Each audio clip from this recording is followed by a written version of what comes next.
ML Medios y Radio ESME presentan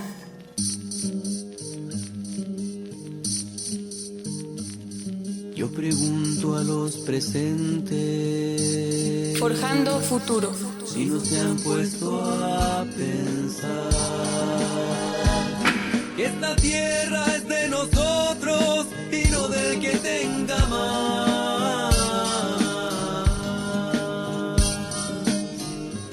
Un programa para promover la acción y reflexión en torno al acontecer político, nacional e internacional. Que si las manos son nuestras, es nuestro lo que nos den.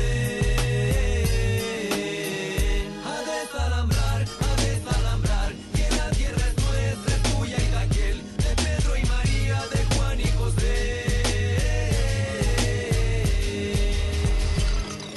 Buenas noches, buenos días, buenas tardes, dependiendo de la hora en la que nos escuchen. Estamos una vez más en vivo en su programa Forjando Futuro. Me presento, soy Fernanda Justo, se presenta aquí mi compañero. David Torres, buenas noches. Comenzando con un pequeño bloque de noticias, aquí te cedo la palabra. Solo para comentar muy brevemente, un suceso en específico de esta semana, que tiene implicaciones pues, desde bastantes años atrás. Se dio a conocer en esta semana los resultados de un estudio con respecto al río Santiago, un estudio que fue encargado a algunos investigadores de la Universidad de San Luis Potosí hace ya 10 años, precisamente en el marco en el que se pretendía construir la llamada presa de Arcedianos, porque supuestamente se quería utilizar el agua del río Santiago para fines domésticos y de riego, agua bastante contaminada, tan contaminada que pues sabemos del caso de un niño que pues murió precisamente, pues ahora sí que intoxicado por haber estado sumergido en estas aguas. Y este fue un estudio que se mantuvo guardado durante 10 años. Durante 10 años el gobierno estatal ocultó los resultados. Hoy finalmente, en la semana finalmente, a partir de una solicitud a través de transparencia, se puede hacer público el estudio y diferentes organizaciones sociales que participan precisamente en la defensa por una vida digna en todo este entorno del río Santiago, pues salen a declarar que es terrible que se haya mantenido guardado de esa manera, porque en lo que consistió el estudio fue en realizar tomas de muestra a pobladores que habitan en esta zona. Y a partir de ahí se midieron los niveles de diferentes componentes como cadmio, plomo y demás metales pesados que están ahí en el río a consecuencia de el corredor industrial que se instaló a las orillas del río Santiago y que constantemente está virtiendo pues residuos con niveles de contaminantes muy por arriba de lo que establece la norma. Entonces, si ese estudio se hubiera hecho público en su momento, pues se hubiera podido atender a la población con prontitud y no se tendrían ya, al menos quienes participaron en el estudio, pues no tendrían la situación por la que están pasando actualmente, que es situaciones de daño renal, daño hepático y demás. En este contexto, pues el titular de la Comisión de los Derechos Humanos, pues sale a realizar ni siquiera la realizó, simplemente declaró que es conveniente hacer una macro recomendación para que se atienda a esta situación tan preocupante de la contaminación del río Santiago.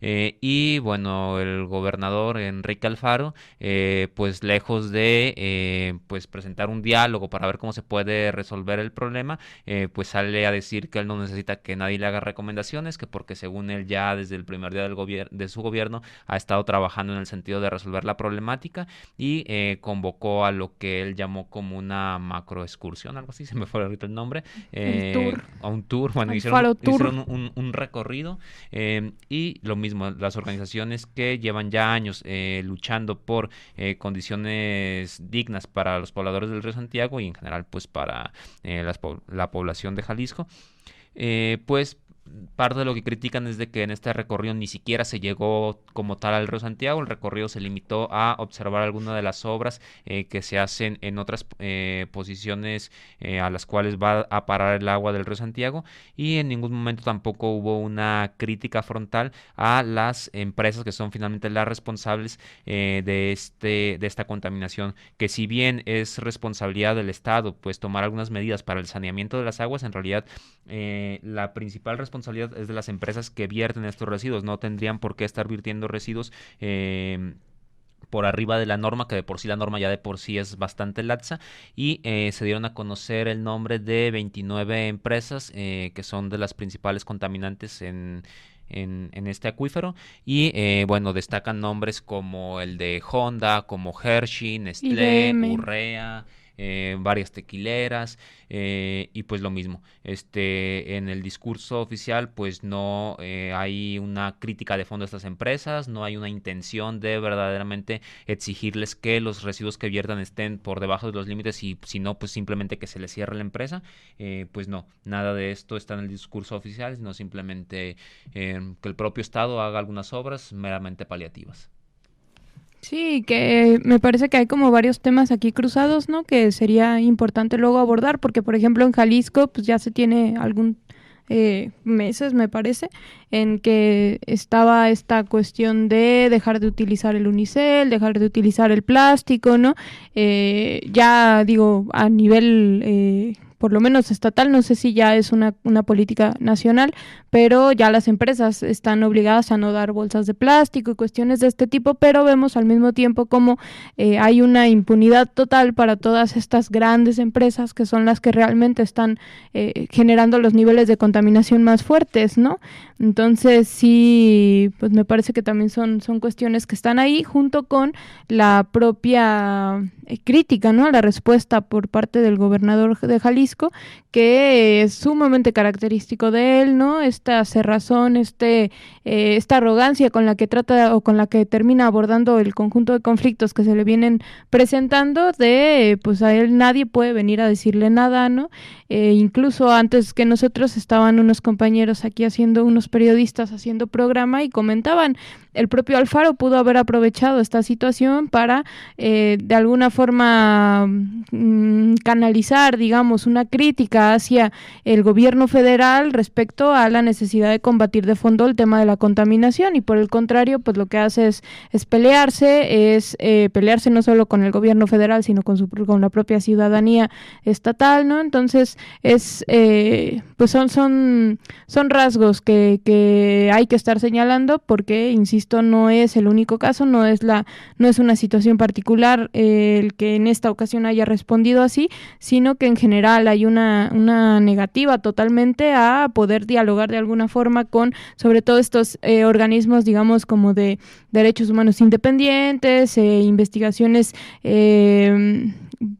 porque ni siquiera es tal cual con las organizaciones que ya tienen años defendiendo esta zona, ¿no?, luchando contra todas estas repercusiones de los desechos que tiran las empresas, sino que estamos hablando de organismos académicos, de investigaciones, de instancias de derechos humanos, etcétera, ¿no? Entonces, pues sí colocar, digamos, sobre la mesa también un poco esta denuncia del actuar del gobierno que tenemos aquí.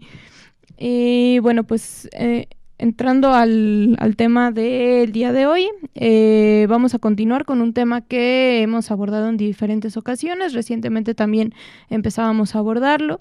Es acerca del trabajo precario. ¿Qué es el trabajo precario? Un poco en México, cómo se presenta, cuáles son las características que tiene, incluso un poco también explicar, digamos, qué hay de fondo de la precarización o del proceso de precarización del trabajo, de la vida, porque no es una cuestión que nada más tenga que ver con regular o no regular la subcontratación, con determinada creación de puestos de empleos, etcétera, sino que tiene que ver más con políticas estructurales en materia laboral o en general de cómo se organiza la fuerza de trabajo en el mundo capitalista, y especialmente en un contexto de crisis capitalista, ¿no? Entonces, pues lo primero que me parece que sería bueno retomar es un poco alguna caracterización general respecto a qué es el trabajo precario. En general se le suele identificar al trabajo precario aquel que tiene que ver con la inestabilidad y la incertidumbre en el propio empleo, ¿no? Cuestiones como los contratos ocasionales, temporales, indirectos, por horas, ¿no? Son muy característicos de este tipo de trabajo. Es un trabajo que además cada vez, o son modalidades del empleo que cada vez se utilizan más para sustituir a los empleos directos y permanentes, incluso que están presentes estas formas no solo en grandes transnacionales, en empresas nacionales grandes, pequeñas y medianas, sino hasta en instancias del gobierno, ¿no? Es decir, está sumamente extendido. Y de alguna forma, pues lo que trae de beneficios para los empleadores es que permite reducir o incluso eludir la responsabilidad respecto a los trabajadores, ¿no?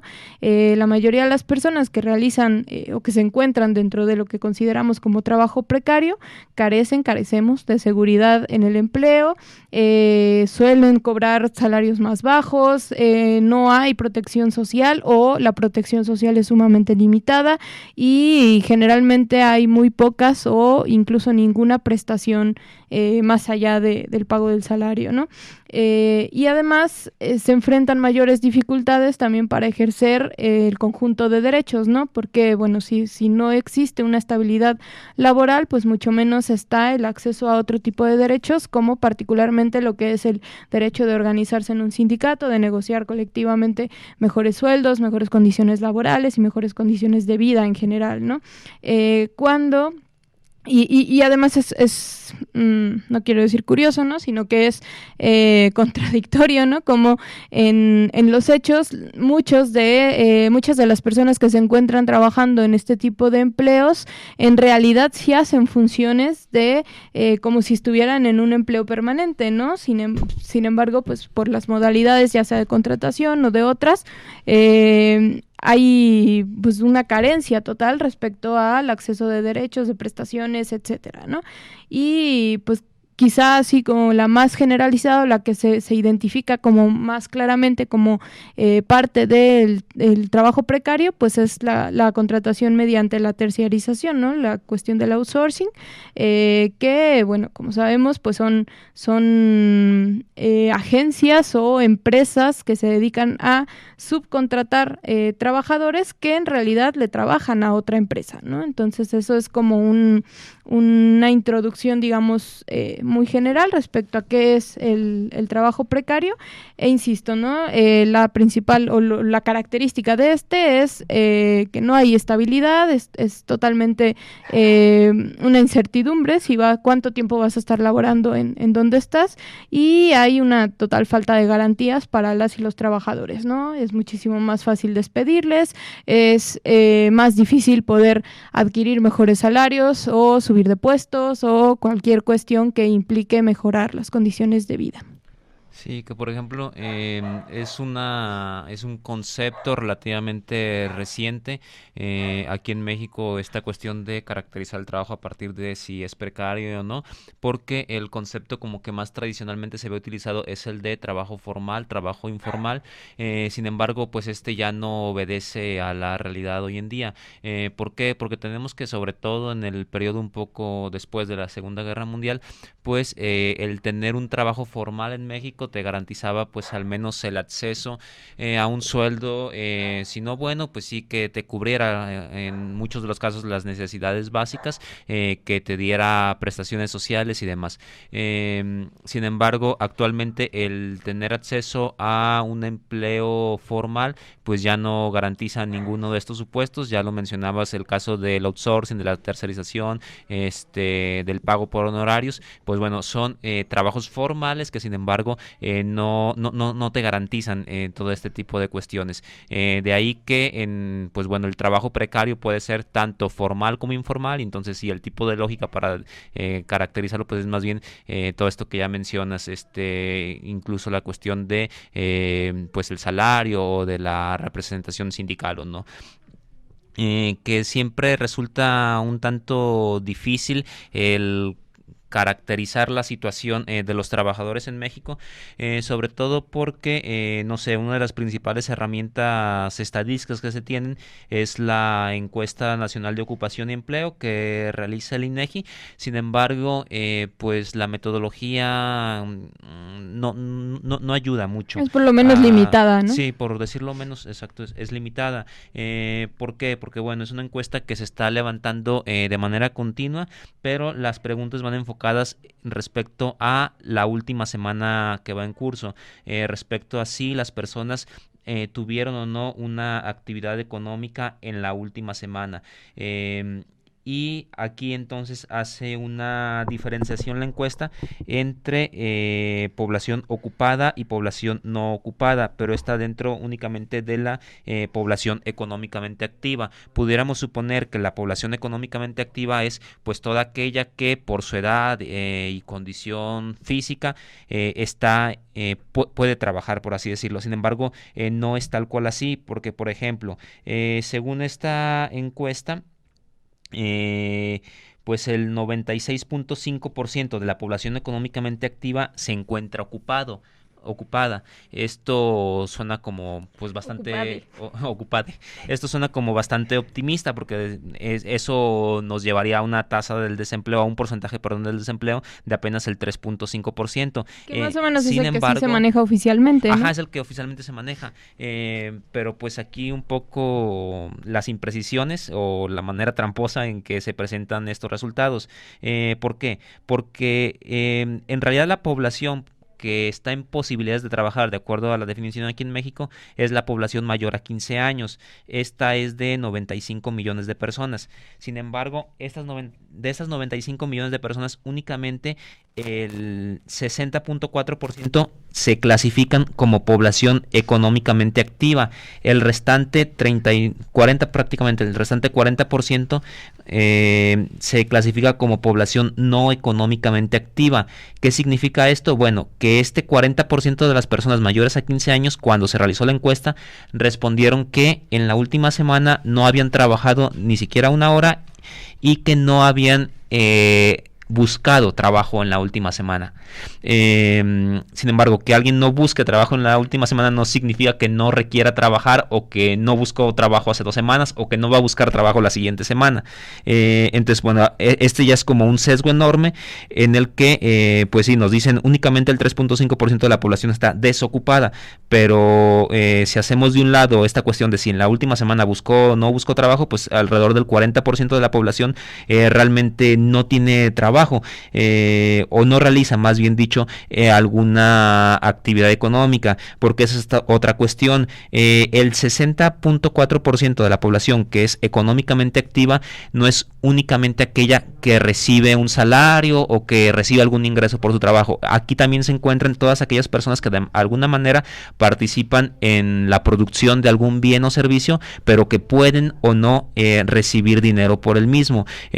Por ejemplo, estamos hablando de personas que no reciben dinero porque ayudan en su familia, por ejemplo, en un negocio o en algún traslado de algo, ayudan en algún tipo de actividad que finalmente sí es una actividad económica, pero ellos directamente no reciben ninguna remuneración.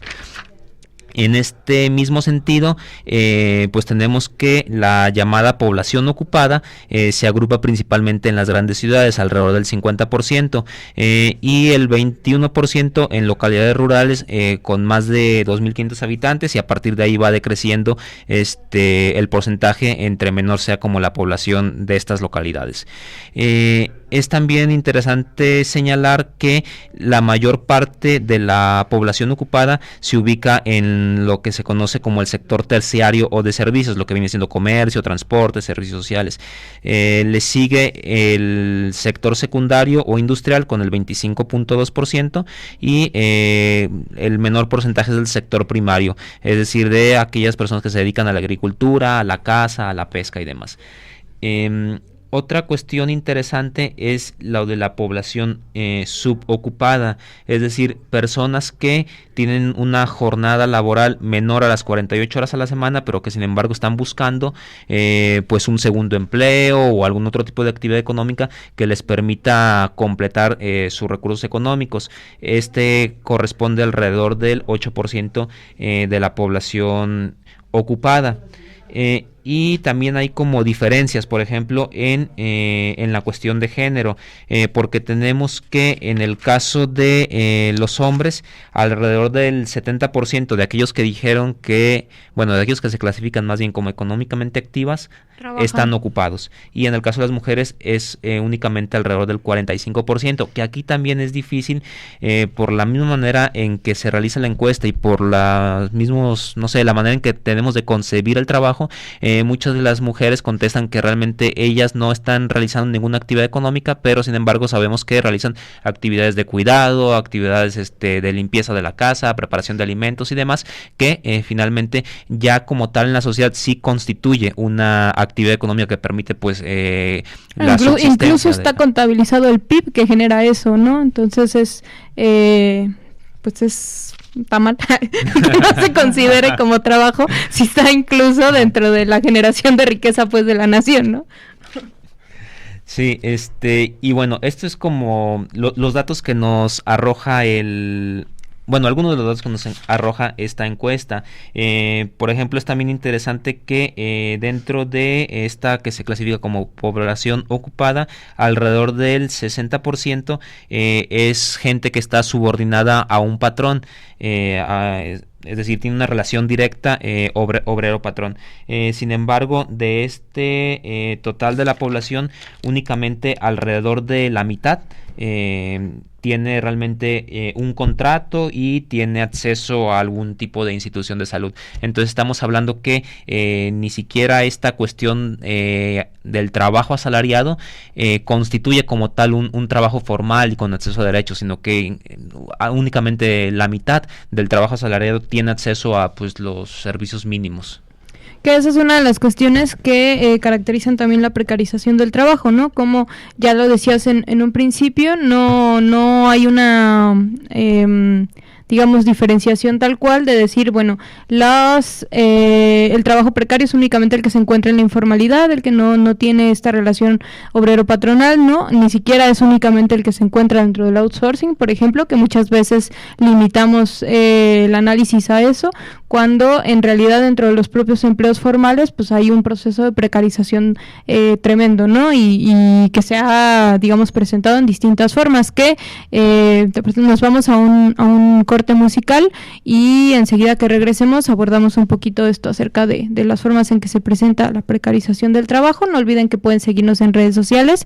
Bueno, antes de irnos, porque hay un comentario y luego se me va a ir, Rada nos manda un comentario que dice: las diversas formas de simulación laboral se pueden observar en las dependencias e instituciones gubernamentales, por ejemplo en los programas sociales como Jóvenes Construyendo Futuro y los diversos becarios, como el trabajo... Y los diversos becarios, el trabajo formal tiende a precarización constante. Bueno, nos vamos al corte y regresamos.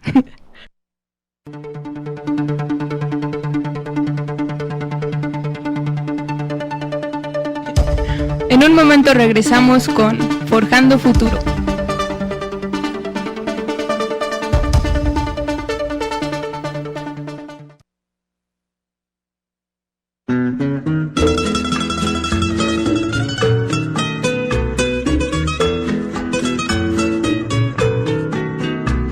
Te canto porque no es cierto que te hayas muerto camino.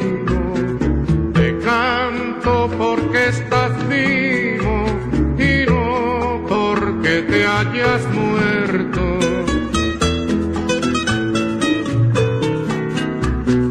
Porque estás vivo en el alma del pueblo de tu cariño, en la risa de los niños y en el verde de las palmas.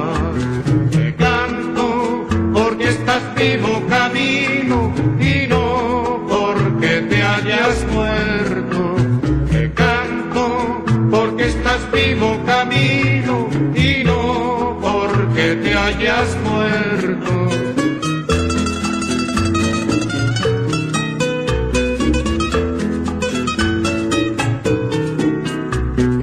Porque vives justiciero en el hierro bravo y fino del machete campesino y del fusil del obrero.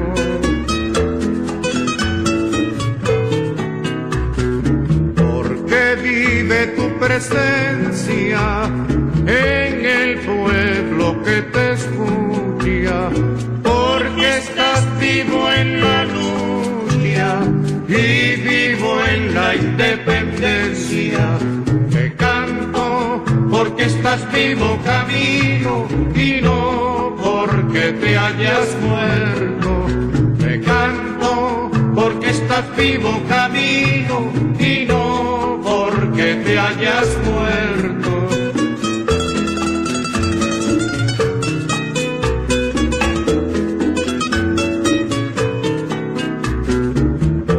Estás vivo, soldado, por la patria siempre en vela, porque estás vivo en la escuela, en la tierra y el arado.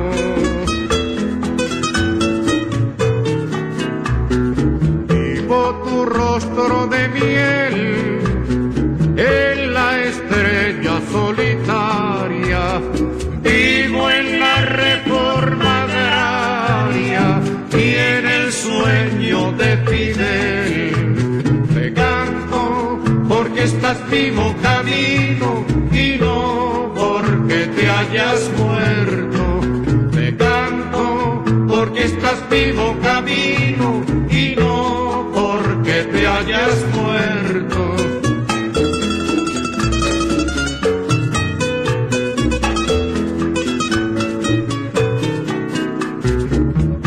Estará en la pelea tu brazo de guerrillero, si por el patrio sendero asoma una mala idea.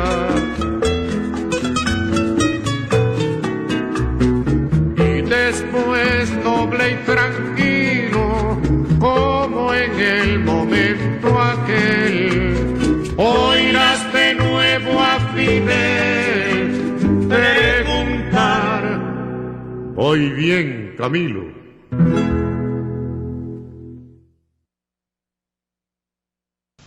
Je crois que le peuple va prendre le pouvoir de toute façon. Je crois que le peuple, qui est la majorité, a le droit au pouvoir. Il faut plutôt demander à l'oligarchie comment est-ce qu'elle va donner le pouvoir. Si elle va le donner d'une façon pacifique, je crois que nous allons le prendre d'une façon pacifique. Mais s'il ne va pas le lâcher, s'il ne va pas le donner d'une façon que violente, alors nous allons le prendre d'une façon violente.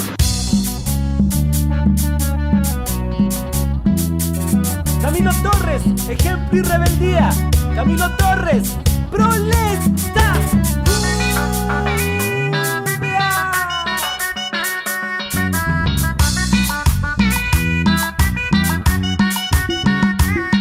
No tiene una cruz dormida,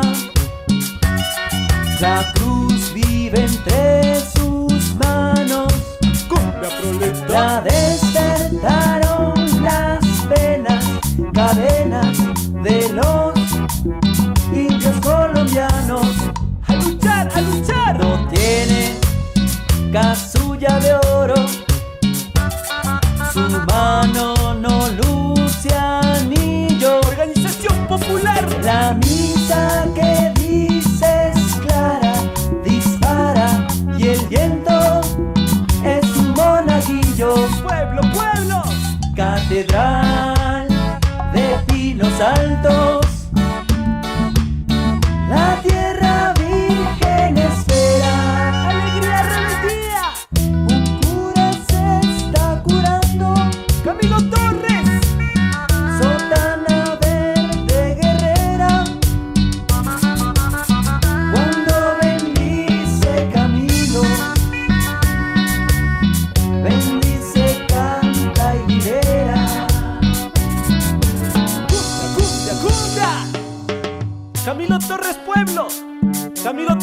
guerrilla. Dejaste sotana por fusil revolucionario. Tu ejemplo demuestra que toda forma de lucha es válida.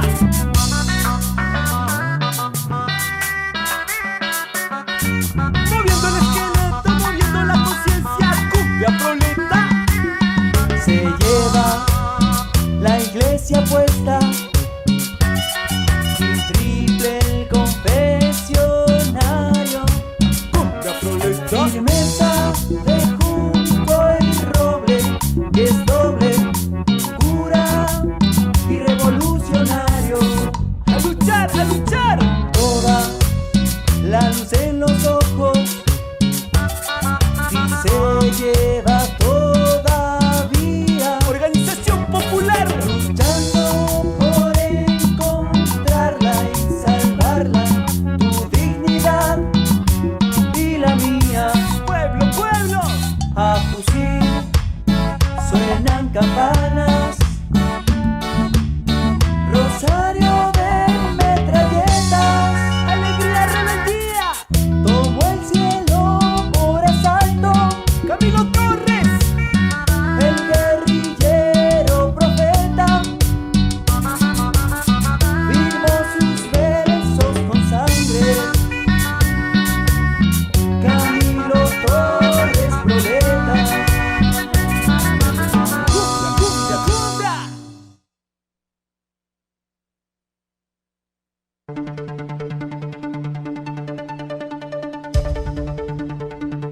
Estás escuchando Forjando Futuro.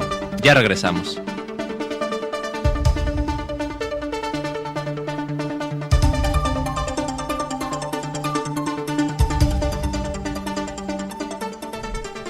Ya estamos de regreso aquí en Forjando Futuro. Y bueno, pues continuando un poco con lo que nos quedamos, comentaba cómo pues todo este proceso de precarización del trabajo no es nuevo, ¿no? Y en realidad es una cuestión que ha ido avanzando en el conjunto de empleos, no nada más en la informalidad, no nada más en la subcontratación, sino de diferentes formas. Y algunas de las formas, pues, en que este proceso de precarización, que además hay que decir, el proceso de precarización del trabajo no nada más está ocurriendo en México, en realidad es una cuestión, es un fenómeno a nivel internacional y, como un poco decía al principio, pues en realidad es una respuesta del propio capitalismo a su propia crisis, ¿no? De tratar de abaratar los costos y de mantener los niveles de ganancias a pesar de las distintas dificultades que se presentan hoy en día, ¿no? Entonces, bueno, hay diferentes cuestiones que me parece que se pueden abordar. Por ejemplo, en primer lugar, pues el tema del salario, ¿no? El tema del salario es uno de los más claros porque quizá lo vivimos más directamente. Hay una pérdida del poder adquisitivo, o ha habido una pérdida del poder adquisitivo como respuesta o como consecuencia más bien de las políticas neoliberales desde hace por lo menos 30, 40 años, ¿no? Que tiene mucho que ver con esta llamada reestructuración económica que se empieza a hacer a finales de los años 70 y que empieza a imponer una serie de cuestiones, incluso como lo del tope salarial, ¿no? La contención salarial que en México se sigue de alguna forma respetando, aunque se diga que no. En nuestro país, pues, es muy claro. La vez que, bueno, hace unos programas que hablábamos acerca de este tema, comentábamos cómo, pues, si bien ha habido algunos aumentos salariales en los últimos años, en realidad, pues no se ven reflejados realmente en mejores condiciones de vida, sobre todo porque los costos de la propia vida siguen elevándose, ¿no? Seguimos sin poder cubrir con un salario mínimo lo que es una jornada, digamos, de 8 horas, establecida constitucionalmente, ¿no? Seguimos sin poder cubrir el conjunto de necesidades básicas que tenemos ya, y aquí incluso refiriéndonos únicamente a cuestiones como la alimentación y el transporte, que son necesarios incluso para llegar al día siguiente a trabajar, ¿no?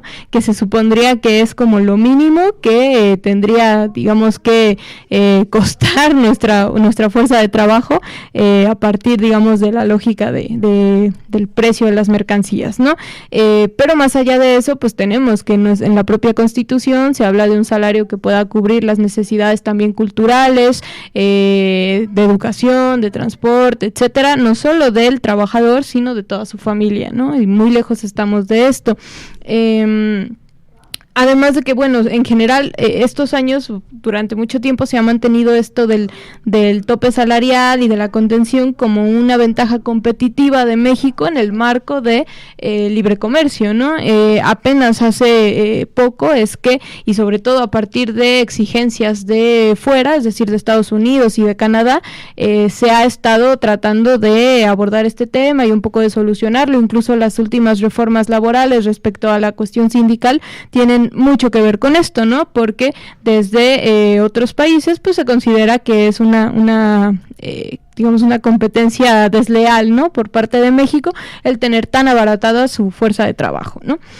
La otra cuestión es lo que ya comentaba desde un principio, que bueno, la inestabilidad en el empleo, que tampoco es una cuestión casual, ¿no? No es casual que la mayoría de los trabajadores se encuentren en la informalidad, por ejemplo, ¿no? En realidad es una política deliberada por parte del gobierno, que tiene que ver con qué tipos de empleos genera, ¿no? Que tiene que ver con tener un enorme ejército de reserva, ¿no? Que vamos, es hacerle la chamba finalmente a las empresas en todas estas cuestiones, ¿no? Y aquí va un poco también todo este análisis ya muy, muy específico, ¿no? Que nos compartía David respecto a los datos del desempleo, los datos de del subempleo, ¿no? En donde se encuentran la mayoría de los trabajadores, de las trabajadoras, y digamos como las características como más particulares que tiene, ¿no? Y pues sí, la otra, digamos, de las formas ha sido esta que ubicamos como la subcontratación, ¿no? Como el outsourcing, la terciarización, que son una serie de digamos, de fenómenos que tienen que ver, insisto, con destruir lo que es la eliminación de la estabilidad en el empleo. Lo que me parece que también sería importante abordar es un poco como la cuestión de fondo, porque ya decía, no es un tema nuevo esto de que estemos viviendo ahorita la precarización a raíz, no sé, de la reforma del 2012, aunque efectivamente esa reforma tenía, digamos, como uno de sus pilares el tema de flexibilizar todavía más la contratación, ¿no? Y bueno, limitar algunos de los otros derechos.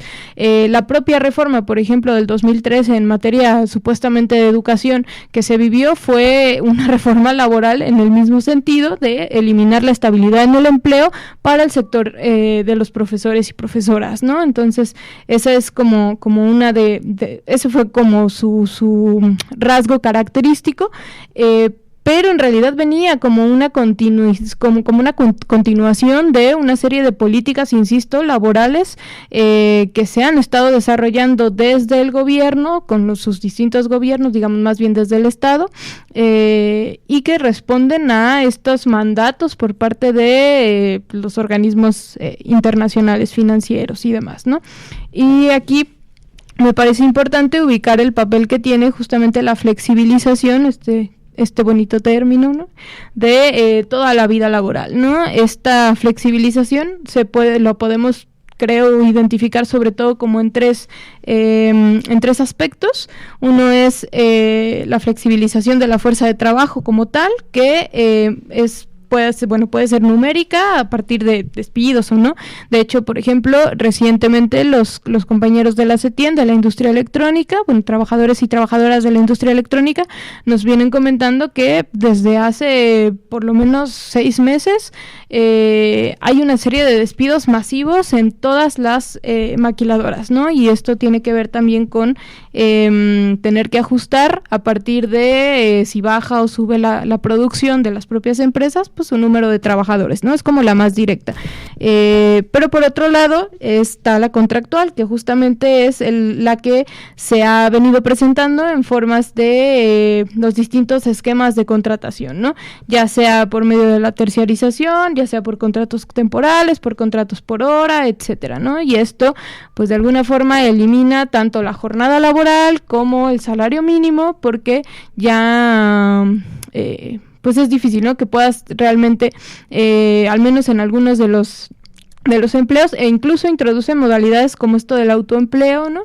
O estas como de la llamada economía naranja, ¿no? En donde aparentemente no estás trabajándole a una empresa, ¿no? Tienes o incluso como los taxistas y demás, ¿no? Entonces son como diferentes modalidades que va adquiriendo esto, y que por ejemplo en el outsourcing es como muy evidente la protección que ha tenido para poder crecer, porque hay sectores en los que ha llegado a ser el 80% de los trabajadores contratados en esta modalidad, ¿no? El caso de las maquilas es uno de ellos, pero en general, y ya lo decía también al principio, también se está presentando en el tema de, en sectores como los propios organismos públicos, ¿no? Me parece que ya lo había comentado, pero bueno, en esta, retomando por ejemplo el comentario que leía al final del otro bloque de Rada, pues precisamente programas como el de Jóvenes Construyendo el Futuro, al parecer están cubriendo los espacios de, digamos, los puestos de trabajo que en algún momento estaban por medio de subcontratación y que fueron parte de los despidos masivos de inicio del gobierno actual, ¿no? Entonces son algunos como de los no sé, elementos que podemos identificar en esto de la flexibilización de la fuerza de trabajo, que es como la que es más directa hacia los trabajadores, ¿no? Porque la flexibilización del proceso productivo tiene también, o recae sobre todo en el tema, por ejemplo, de la polivalencia, de estos trabajadores multiusos, ¿no? En donde pues no hay una labor específica para la que te contratan, sino que finalmente entras a la empresa y pues vas a hacer un poquito de todo, y eso es como muy evidente, ¿no? Porque además por el mismo salario pues estás cubriendo ya una serie de puestos de trabajo, cubres 2 o 3 vacantes, no Ajá, sé. exacto, Por ¿no? ejemplo, es muy común en las farmacias Guadalajara que llegas y quien te cobra no te puede atender porque al mismo tiempo está barriendo y trapeando, entonces ya es tanto el cajero como el personal de aseo, incluso tienen que llega la mercancía y también son ellos mismos o ellas mismas quienes están descargando el camión. Guardias de seguridad. Sí, entonces todas las funciones que realizarían 3 o 4 empleados ahora se las están ahorrando pagando únicamente a un empleado, y esto lo podemos escalar en general a pues los diferentes sectores, tanto industriales, comerciales y demás, y que tiene que ver con lo que mencionabas hace rato, de cómo finalmente lo que hace la industria o el capitalismo es tratar de ajustar sus costos a las ganancias que en ese momento tiene,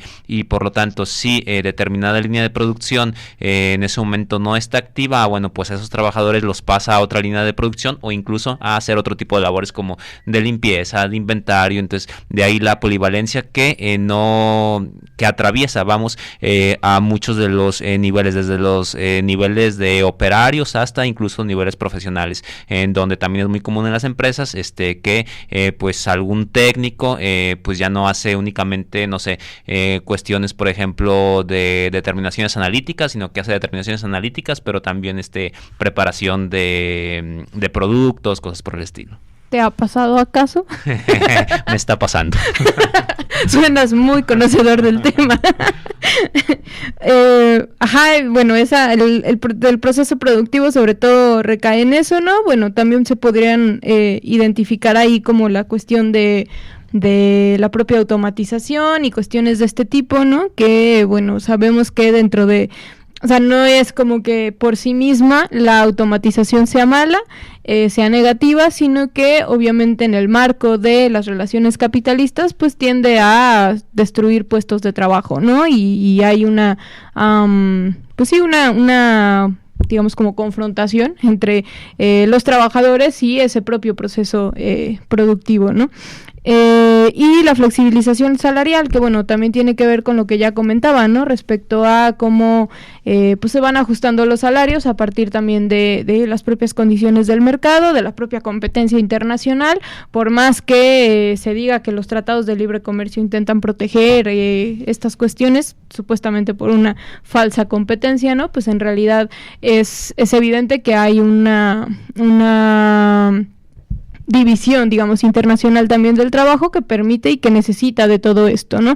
Incluso es una cuestión similar a lo de la economía informal, por ejemplo, que vemos luego no sé, recuerdo mucho como el caso aquí particular en Jalisco, que seguramente es muy parecido a lo que está ocurriendo en la mayoría de las ciudades, porque también es un fenómeno global de persecución y casi criminalización en contra de todo este comercio ambulante, ¿no?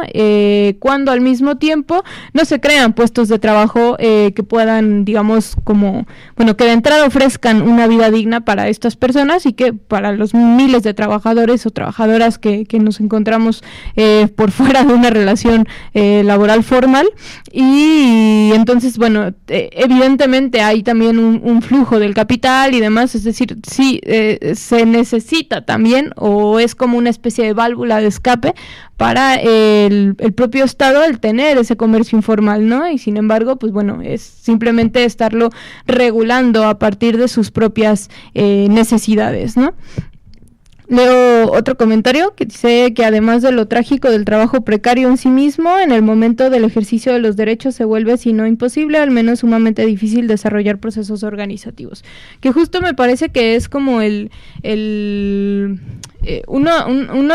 de las principales cuestiones, ¿no? Porque bueno, tenemos una situación, ya más o menos la hemos descrito, ¿no? Se podría como profundizar todavía más, por ejemplo, respecto a cómo la propia precarización del trabajo en la vida, digamos, laboral de las personas, pues también elimina cualquier expectativa de retiro digno, por ejemplo, ¿no? Y por lo tanto, pues la propia precarización se va extendiendo hasta que muramos, ¿no? Y seguramente de formas cada vez como más agresivas, pues. Pero justo me parece que, por ejemplo, no sé, ¿no? Tratando como de abordar el cómo hay una serie de respuestas que aparentemente trata de dar el gobierno actual para intentar como remediar estas situaciones, ¿no? Una de ellas, pues, es esto de estos empleos que se crean a partir de las formas como de becarios, ¿no? Que ya hemos también abordado en otros programas de esta... Bueno, que finalmente es como cubrirle los puestos de trabajo a las empresas, pero pues que tampoco existe una relación laboral formal, que tampoco existe una generación de antigüedad, que tampoco existe pues el acceso a una serie de derechos laborales que debería de tener todo trabajadora. Ahora sí, ¿no? Que ni siquiera el pago del salario, ni siquiera sí, lo más básico. Claro, porque nada más te están dando una bequita, ¿no? Esa es una de las cuestiones, ¿no? Otra de los, digamos, como de los discursos es justo la regulación del tema del outsourcing, ¿no?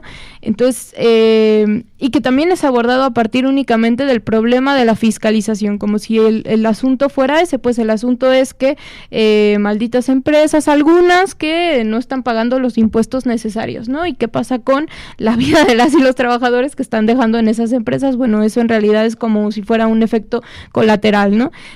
No se está abordando pues a partir de cuál es la situación de las y los trabajadores, y mucho menos pues se va a solucionar en ese sentido. Y la otra cuestión es el tema de la reforma, digamos que hasta cierto punto pues pone un piso más o menos o por lo menos mejor que antes, para garantizar aparentemente el derecho a la libertad sindical, a elegir el sindicato, incluso a construir los sindicatos, ¿no? Pero si no tenemos ni siquiera un empleo estable, ¿cómo vamos a construir ese sindicato, no? ¿Cómo vamos a tener ese acceso a poder organizarnos, a juntarnos con nuestros otros compañeros si estamos contratados a partir de horas, si no sabemos ni quién es realmente nuestro patrón, ¿no? Es decir, una serie de derechos se ven vulnerados a partir de estas distintas formas de flexibilización de la fuerza laboral, de la fuerza de trabajo, y que, bueno, se expresa en distintas formas, ¿no? Que es un poco lo que ya veníamos diciendo. Y acabo de olvidar qué más iba a decir. Así que vas. No, simplemente abonando a esto que mencionas de cómo la inestabilidad en el empleo pues tiene consecuencias no únicamente personales, vamos a decirlo, no únicamente que en particular un trabajador esté con la incertidumbre de si el día de mañana va a tener trabajo, no, sino las consecuencias sociales que trae al imposibilitar a los trabajadores luchar por mejores condiciones, o al menos al dificultarles más dicha lucha. ¿Por qué? Porque si de por sí es sabido que en toda empresa, cuando pretende surgir un sindicato democrático que realmente vea por los derechos de los trabajadores, no se hacen esperar las represalias por parte del patrón, pues bueno, a este tipo de flexibilización lo que hace es facilitar esas represalias sin ningún tipo de consecuencia legal. ¿Por qué? Porque bueno, hay un contrato por 3 meses para determinados trabajadores, entonces una vez que se ubica a aquellos que pretenden construir un sindicato democrático, ni siquiera es necesario despedirlos, simplemente no se les renueva el contrato, y a partir de ahí pues también se desalienta incluso el intentar realizar ese tipo de actividades. Claro, no es necesario el negarles la toma de nota, ¿no? Sino que simplemente basta con respetar la propia contratación que tienen en ese momento los trabajadores, que es de hecho un poco lo que les está pasando o lo que han venido denunciando las compañeras de la CETIEN, que bueno, ellas están ahorita en un proceso en el que como ha habido tantos despidos masivos, saben que en cualquier momento le puede tocar a cualquiera que simpatiza con ellas, ¿no? Porque finalmente es una política también de la empresa el agarrar cualquier excusa y pues sacarlos, ¿no? Más aún si de verdad necesita correr trabajadores, ¿no? A partir de sus propias situaciones financieras. Entonces, esas cuestiones, pues finalmente no pueden ser remediadas a partir de las reformas que tenemos en este momento, ¿no? Y más allá de eso, no ha habido, me parece, al menos hasta donde yo ubico, no hay ningún pronunciamiento, no ha habido ninguna ningún posicionamiento por parte del gobierno actual respecto a la necesidad de abrogar la reforma del 2012, de echarla para atrás, así como no ha habido disposición, ¿no? o incluso se ha comentado que no se va a echar para atrás la reforma energética, no se va a echar para atrás, o se hizo una reforma de la reforma en el caso de la educativa, en el caso de la laboral tampoco ha habido un planteamiento que pudiera echar para atrás dicha reforma que en su momento fue tan denunciada incluso por quienes están ahora en el gobierno, ¿no? Entonces me parece que todo esto lo que coloca sobre la mesa pues es la necesidad de como redoblar las fuerzas para poder impulsar verdaderas legislaciones desde y para los trabajadores, ¿no? Que realmente vayan enfocadas en proteger o en poner en el centro la protección de los derechos laborales, la garantía de los derechos laborales e incluso no solo quedarnos con los que tenemos, sino sobre todo apuntar a extender el conjunto de derechos que tenemos, ¿no? Finalmente esa es la cuestión que se supone que tendría que ser progresiva de las propias conquistas sociales, que no se trata de ir para atrás, sino de ir para adelante, y que en realidad pues no se ve, bueno, no solo no se ve, ¿no? Sino que al menos desde quienes estamos detrás de estos micrófonos, pues sabemos que no se va a impulsar por parte de los que están en el poder. Entonces, un poco a manera de conclusión, pues también de conclusión y de invitación, pues poner sobre la mesa, ¿no? Proyectos como el de la nueva central de trabajadores, que justamente me parece que trata o ha estado tratando de abordar como a partir de respuestas organizativas, qué hacer para combatir todo esta situación del trabajo, de la precarización laboral en sus distintas formas, ¿no? Y una de las principales cuestiones respecto a esto, pues es justamente la campaña de organizar a los no organizados, que tiene que ver con la construcción de sindicatos o de núcleos de trabajadores que puedan defender sus derechos, ¿no? El combate a la subcontratación, el combate a los despidos masivos, la recuperación del salario, etcétera, ¿no? Una serie de iniciativas prácticas, de campañas específicas que podemos desarrollar y que, bueno, aprovechamos para poner sobre la mesa, para invitar a quienes nos escuchan a que se acerquen, conozcan un poco más y por supuesto pues que podamos organizarnos juntos y juntas en contra de toda esta vida precaria, ¿no? Y con esto terminamos el día de hoy. Saludos a quienes nos estuvieron escuchando. Saludos a Blandarini, saludos a Norma. Y nos volvemos a escuchar la próxima semana. No olviden, nuestras retransmisiones son los viernes a las 12 del día por Radio ESME. Y ya, adiós. Forjamos futuro organizándonos, resistiendo, escuchando y caminando. Forjamos futuro cuando decidimos no soportar más la realidad que nos imponen y decidimos transformarla. Les esperamos en la próxima emisión.